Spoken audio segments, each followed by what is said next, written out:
Assalamualaikum warahmatullahi wabarakatuh. Apa kabar semua? Mudah-mudahan sehat semuanya. Ya, alhamdulillah. Di sini saya akan menjelaskan atau memaparkan tentang yaitu menjauhi pergaulan bebas dan larangan mendekati zina. Di mana tentang latar belakang pergaulan bebas ada berpakaian dengan segala konsekuensinya. Bagaimana menghindari pergaulan bebas dan menghindari zina.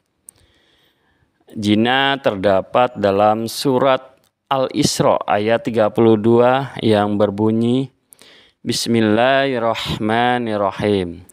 Wala taqrabul zina innahu kana fahisyatan wa sa'a sabila. Yang artinya, dan janganlah kamu mendekati zina. Zina itu sungguh suatu perbuatan keji dan suatu jalan yang buruk. Quran surat Al-Isra ayat 32. Dan terdapat dalam surat An-Nur ayat 2 yang artinya pezina perempuan dan pezina laki-laki deralah masing-masing dari keduanya 100 kali. Dan janganlah rasa belas kasihan kepada keduanya mencegah kamu untuk agama Allah. Jika kamu beriman kepada Allah dan hari kemudian, dan hendaklah hukuman mereka disaksikan oleh sebagian orang-orang yang beriman. Surat An-Nur ayat 2.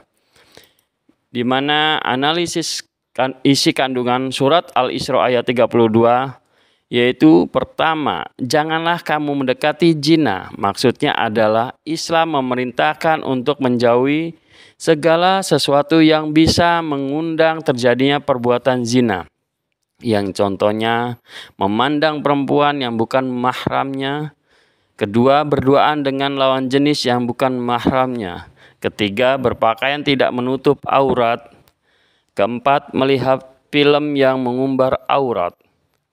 Kedua, menjauhi segala bentuk pergaulan bebas. Ketiga, perbuatan zina termasuk suatu yang keji karena perbuatan tersebut menimbulkan keburukan antara lain merusak tatanan hukum dan sosial, merusak harkat martabat manusia, menimbulkan penyakit sosial. Asbabun nuzul surat An-Nur ayat 2 diriwayatkan dari Asy-Syaid bin Mansur yang bersumber dari Mujahid.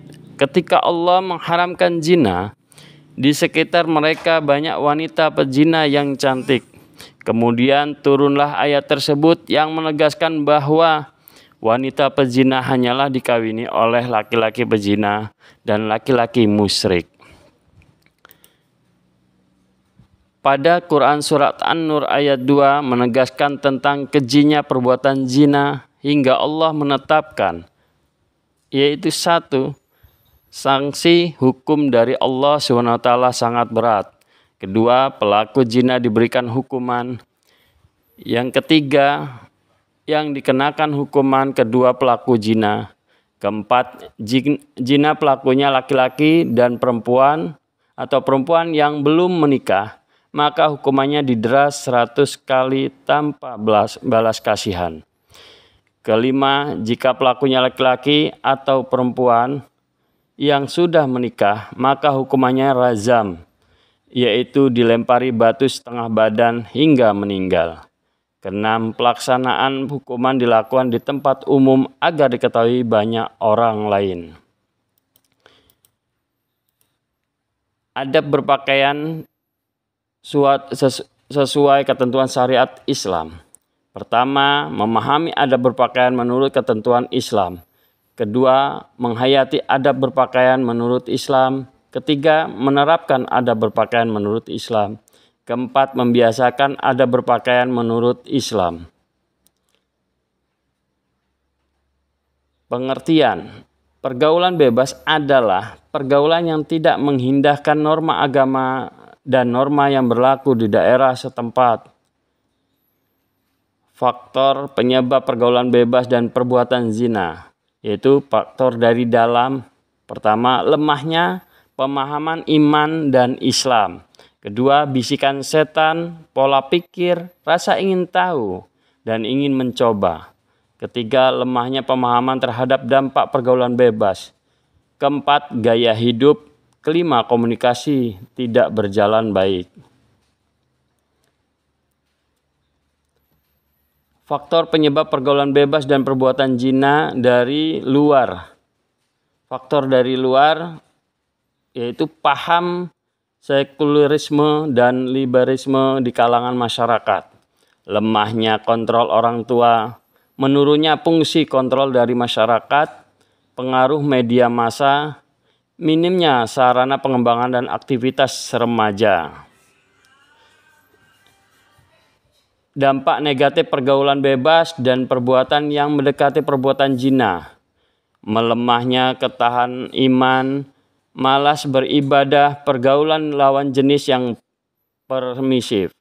Adanya pelanggaran dengan mengkonsumsi minuman keras. Terjangkitnya penyakit yaitu kelamin atau AIDS. Terjadinya tindakan kekerasan. Manfaat dan hikmah menjauhi pergaulan bebas dan larangan mendekati zina. Pertama, terhindarnya dari penyakit kelamin. Kedua, terhindarnya dari perbuatan dosa. Ketiga, terhindar dari penyakit kelamin. Keempat, terjaganya nama baik keluarga. Kelima, terhindarnya dari aib memalukan. Keenam, jiwa dan raga tetap bersih. Demikianlah penjelasan dan atau pemaparan dari saya. Semoga bermanfaat bagi kita semua. Wassalamualaikum warahmatullahi wabarakatuh.